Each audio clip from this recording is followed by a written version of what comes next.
경제 소식을 빠르게 전달해 드립니다. 오늘 굿모닝 경제는 이인철 참 좋은 경제연구소장과 함께하겠습니다. 어서 오세요. 어서 오세요. 네, 정부가 이제 지난주에 연기를 했던 4분기 전기요금 인상분을 오늘 발표를 합니다. 네. 원래 인상이 예상되긴 했지만 정부가 예고한 것보다 조금 더 그 폭이 더 크게 오를 수도 있다고요? 그렇습니다. 전기요금은 크게 네 가지 항목으로 구성이 돼 있어요. 네. 이제 기본요금, 그리고 기준연료비, 또 하나가 기후환경요금과 연료비 조정요금으로 구성이 돼 있는데 네. 우리가 이제 연료비 조정요금이라는 건 국제유가나 이제 연료비 변동에 따라서 분기별로 결정을 해야 합니다. 근데 분기가 10월이 시작이 되잖아요. 네. 그러니까 이제 지난주 이미 결정돼야 했던 게 지금 부처 간 이견 때문에 오늘 발표를 해야 합니다. 앞서서 정부가 이미 결정된 게 있어요. 기준 연료비는 4월과 10월에 킬로와트 시당 4.9원씩 올리겠습니다. 이미 예고가 돼 있어요. 네. 여기에다가 이제 그 4월에는 2원이 더 추가가 됐는데 이 연료비 항목 가운데 기후 환경 요금 2원이 더해져서 4.9원이 아니라 6.9원이 이미 올랐어요. 네. 그리고 연료비 조정 단가가 이제 3분기에도 올랐는데 당시에 5원 올랐잖아요. 그래서 총 보니까 전기요금은 4월에도 올랐고요. 7월에도 이미 올랐습니다. 네. 그리고 이제 10월 오르는 게 오늘 발표가 되는 건데 네. 문제는 뭐냐? 지금 약관까지 고쳐서 분기당 연료비 조정 단가 플러스 마이너스 3원에서 5원으로 다 썼어요. 네. 이제 더 이상 올릴 수가 없어요. 왜냐하면 연간으로도 이제 5원까지만 플러스 마이너스 5원까지만 인상하기로 이제 약관은 돼 있기 때문에 더 이상 올릴 수 없는데 문제는 뭐냐?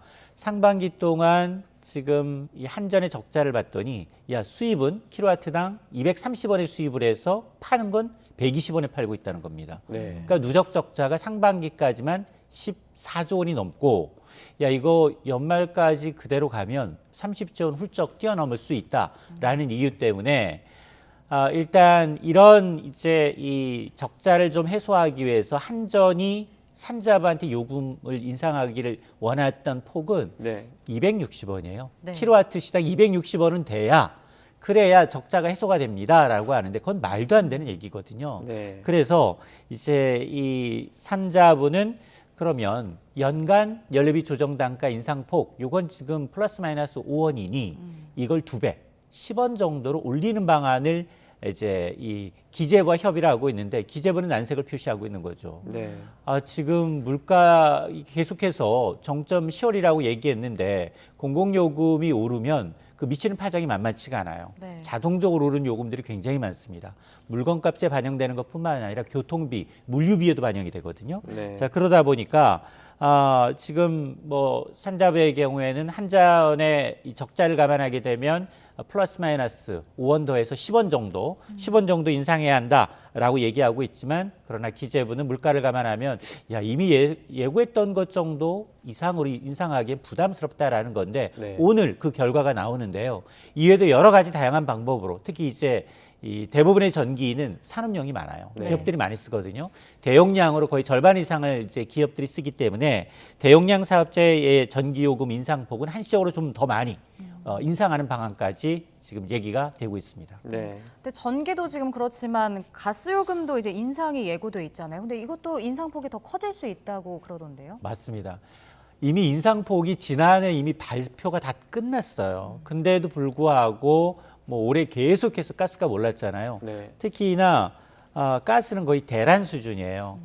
2년여 만에 국제 LNG 가스 가격이 35배 올랐습니다. 네. 그러다 보니 가스공사가 지금 독점적으로 공급을 하고 있죠. 지난해만 미수금이 1조 7천억 원 수준이었는데 상반기만 5조 원 훌쩍 넘었고요. 이러다가 내년에는 12조 원 넘을 수 있겠는데 이런 불안감이 엄습하고 있는데 네. 앞서 제가 전기요금은 올해 총 3번 올랐습니다. 10월까지 포함하면 가스요금은 4번 오릅니다. 이미 지난해 말 정부가 4월과 7월, 10월 세 차례에 걸쳐서 메가주울당 총 2.3원 인상을 결정을 했고 5월에는 꼼수예요. 정산 단가 1.23원을 별도로 인상했기 때문에 네. 총 횟수가 4번이 돼버렸어요. 네. 자, 그러다 보니까 이번엔 어떻게 했느냐. 이번에는 정산 단가도 올리지만 기준 연료비 동시에 올리자는 겁니다. 자, 그러다 보니까 지난 7월에 일반 가스용 가정용의 경우에는 7% 올랐거든요. 그때 이제 4인 가구 기준 한 2,200원 정도 인상 요인이 발생을 했는데 네. 이거 인상으로 올리겠다는 거거든요. 그렇게 되면 4인 가구 기준 월 3,000원 이상으로 뛸 수밖에 없는 상황인데 네. 정부도 고민이 많을 거예요. 네. 과연 이게 지금 우리가 쓴 것을 우리가 다 이제 회수할 것이냐 아니면 미래 세대한테 전가할 것이냐의 문제이기 때문에 네. 타이밍의 문제일 뿐 올해뿐만 아니라 내년에도 요금 인상은 불가피한데 그럼에도 불구하고 공공요금을 현실할 것인가 아니면 이제 물가 안정이라는 이 딜레마 사이에서 뭐 고심을 거듭한 정부가 과연 오늘 어떤 결론을 내릴지 좀 지켜봐야겠습니다. 네. 네. 밤사이 해외 증시 상황도 살펴보도록 하겠습니다.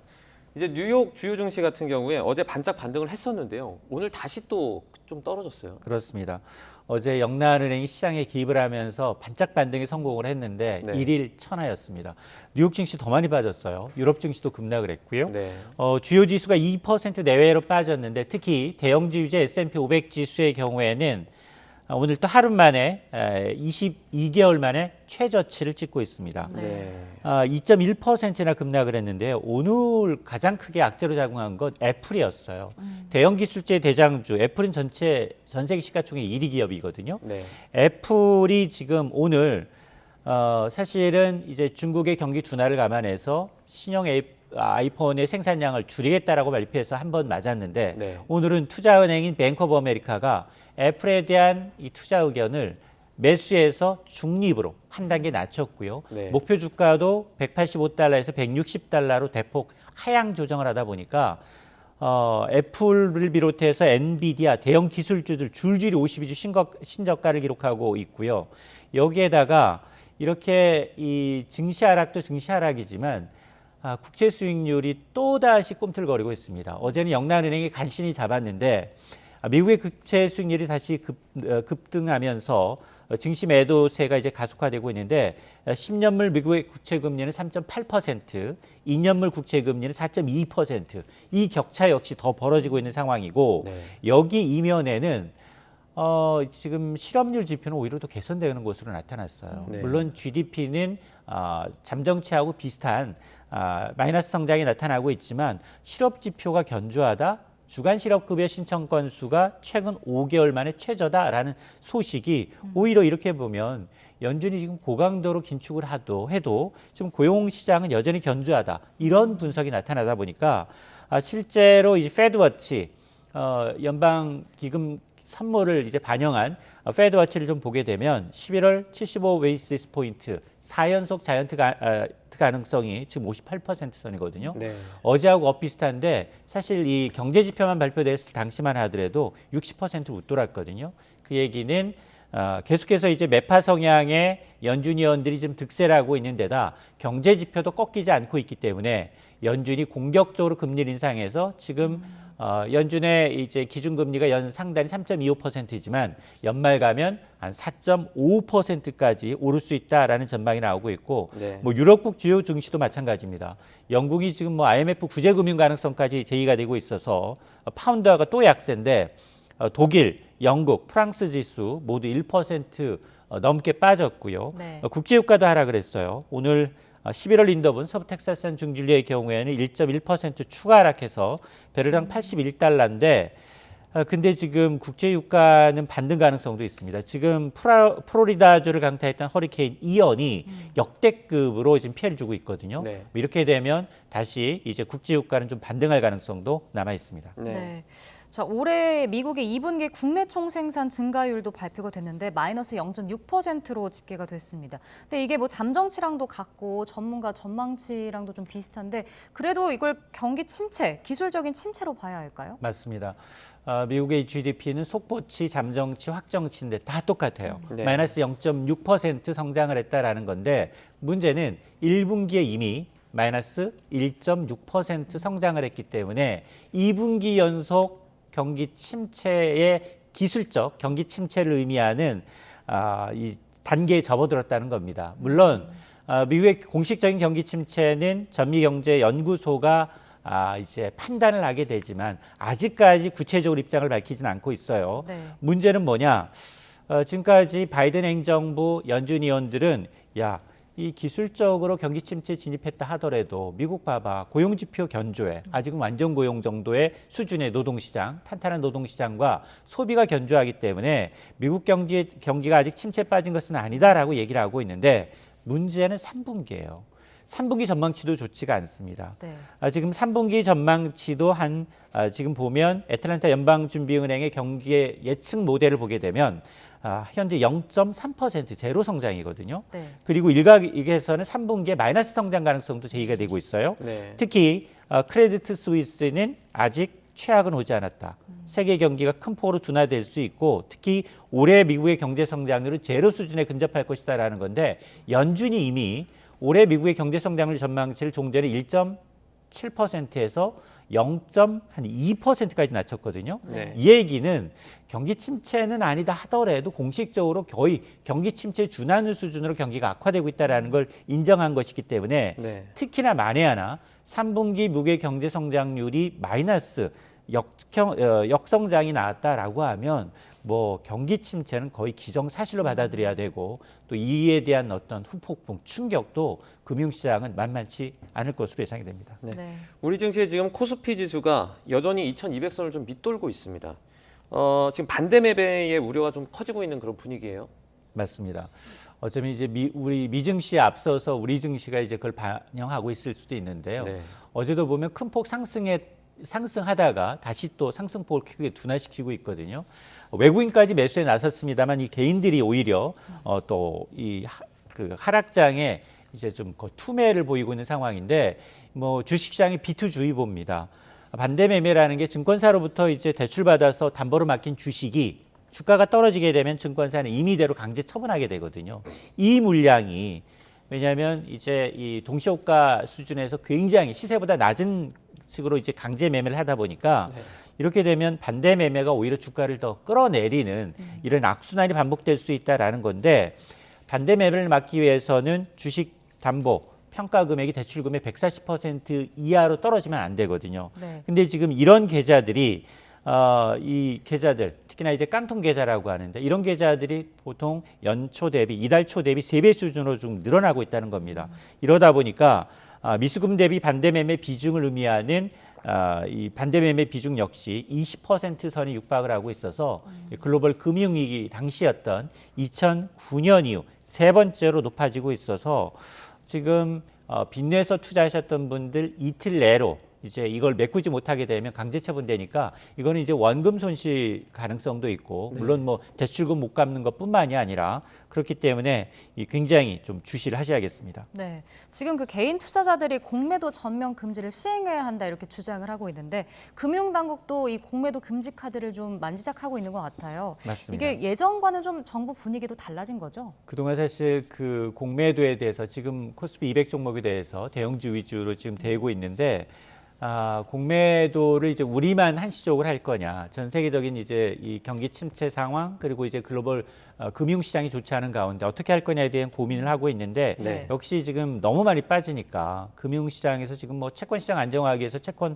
안정화 펀드부터 시작해서 증시안정기금까지 동원하고 있는 상황에서 공매도를 한시적으로 이제 금지하는 카드를 만지작거리고 있습니다. 네. 공매도라는 게 주식을 빌려서 판 다음에 나중에 떨어지면 그걸 사서 되갚는 거거든요. 그러니까 주식이 떨어져야 수익을 낼 수 있는 구조이기 때문에 개인 투자자들은 이제 공매도가 주가 하락의 주범이다. 특히 외국인들의 비중이 워낙 높고요. 개인 비중이 워낙에 낮습니다. 그러니까 최근에 이제 금융시장 불안이 확산되니까 금융당국은 이제 90일 이상 다음 달부터입니다. 장기 공매도에 대해선 대차 정보 보고를 의무화라는 거예요. 아니 왜 공매도를 하면서 이렇게 장기간 유지하고 있다는 건 공매도 외에 다른 목적이 있는 게 아니냐라는 이제 이 투자자들의 개인 투자자들의 우려를 반영한 건데 어쨌든 이렇게 장기 대량 공매도에 대해서 정부가 이제 모니터링을 좀 강화하게 되면 시장의 신뢰는 좀 높일 수가 있습니다만 과연 이제 개인들이 만족할 것이냐 이 부분은 또 별도고요. 그리고 이제 이미 채권 금리가 우리도 많이 뛰고 있거든요. 여기에다 이제 그동안 우리가 한미 간 금리 역전 현상이 나타나도 과거와 외환위기와 같은 이 외환위기와 같은 위기는 발생하지 않을 겁니다라고 얘기했던 근거 중에 하나가 네. 바로 이제 국가 부도 스와프, 신용 스와프, CDS 프리미엄이 굉장히 안정적이다라고 얘기했는데 최근에 연중 최고로 좀 뛰고 있거든요. 네. 이 얘기는 해외 시각도 야 한국에서도 자금 빠져나가는 속도, 한국과 미국 간 금리 역전 현상에 대해서 예의주시하고 있다라는 부분이기 때문에 아마 굉장히 증시 여건이 굉장히 이제 불확실하고 또 대외적인 여건이 좋지 않은 쪽으로 가고 있는 것만은 사실입니다. 네. 이제 가을 이사철입니다. 그런데 부동산 시장 같은 경우에는 찬바람이 점점 더 거세지는 것 같습니다. 네. 서울 아파트 값이 지금 10년 만에 최대 하락폭을 기록을 했다고요. 맞습니다. 한국부동산원이 매주 이제 이 주간 아파트 동향을 발표해요. 9월 네. 넷째 주 주간 아파트 가격 동향을 보니까 이번 주 서울 아파트 가격은 일주일 전보다 0.19% 떨어져서 지난주 0.17%보다도 낙폭이 더 커졌습니다. 네. 이것은 2012년 9월 이후 10년 만에 가장 큰 폭의 하락폭이고 주간 단위 18주 연속 서울 아파트 가격도 약세를 면치 못하고 있고 또 수도권은 더 많이 떨어졌어요. 0.25%포인트 떨어졌는데 네. 수도권 아파트 가격은 지금 이 한국부동산원이 통계 작성 이후 가장 큰 폭으로 떨어지고 있는데요. 금리 인상 기조가 당분간 지속될 수밖에 없다라는 게 가장 큰 악재예요. 네. 그러다 보니까 주요 재건축 단지, 주요 이제 이 리딩하는 시세를 리딩하는 단지들이 매물이 나오고 급매물이 거래되면 간헐적으로 거래되고 있는 급매물에 의해서 오히려 전주 대비 하락폭이 좀 더 커지는 현상이 이루어지고 있는데 문제는 이 거래 절벽 수준이 너무 심하다라는 거예요.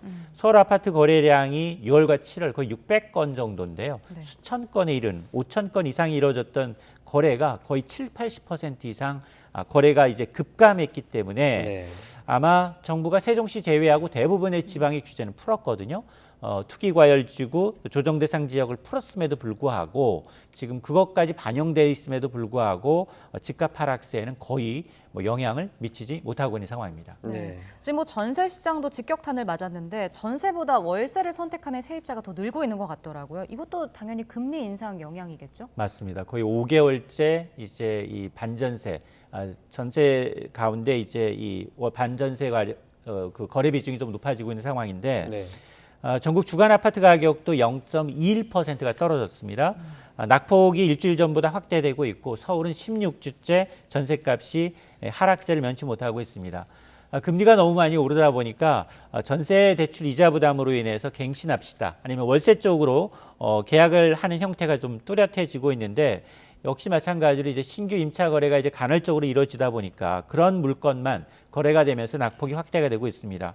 근데 이제 대출 금리는 오늘이 가장 싸다예요. 네. 지금 봤더니 국내 4대 시중은행의 이제 고정형, 이른바 혼합형이라고 하죠. 네. 주택담보대출 금리가 최고 상단이 연 7.28%로 뛰었어요.